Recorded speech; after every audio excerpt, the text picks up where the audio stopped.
Good morning, and welcome back to Daily Dhamma, a letter to our children. Today is April 16th, and our reading is WEIRD. Behavioral scientists routinely publish broad claims about human psychology and behavior in the world's top journals, based on samples drawn entirely from Western, educated, industrialized, rich, and democratic WEIRD societies. Researchers, often implicitly, assume that either there is little variation across human populations or that these quote unquote standard subjects are as representative of the species as any other population. Are these assumptions justified? And that's from Henrich, Heine, and Norenzayan in the journal The Behavioral and Brain Sciences, and the title of the article is The Weirdest People in the World.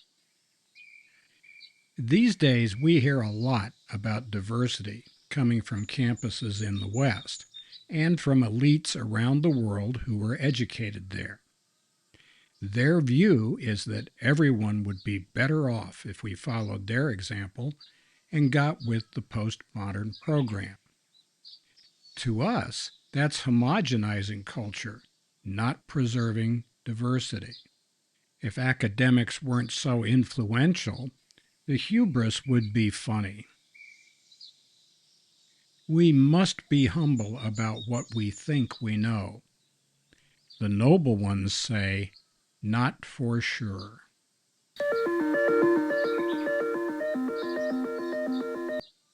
Elites around the world come from a very small number, a relative handful of educational institutions, and they've all learned the same stuff. They've all drunk the same Kool-Aid. Their beliefs, which they are very sincere about, are shared with other people who run countries in very different cultures than the cultures in which these universities are located. In fact, the universities are a different culture than the countries in which they are located.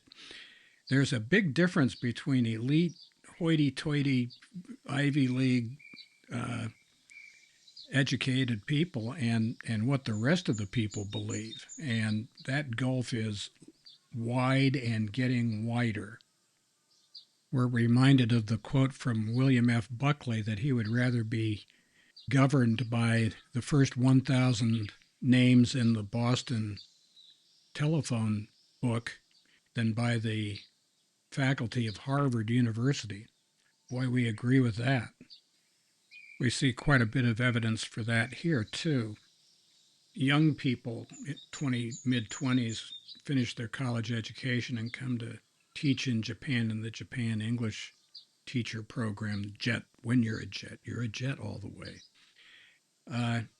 Program, and they arrive steeped in the deep unwisdom of multiculti workshops, and boy, this is great. It's just wonderful like this. And that lasts for about an hour and a half, and the next thing they're talking about is changing the wainscot, and let's get some furniture in here. There's no place to sit. It's kind of humorous, but a lot of these people go on and work for the State Department or the foreign ministry in the countries that they came from, and they act the same way, but when it has real consequences. So again, not for sure. So thank you very much for coming back. It's good to see you. Thank you for subscribing and for your comments. Thank you for going to Amazon and getting the book. We really appreciate that too. And we hope to see you again very soon. And happy trails to you until we meet again.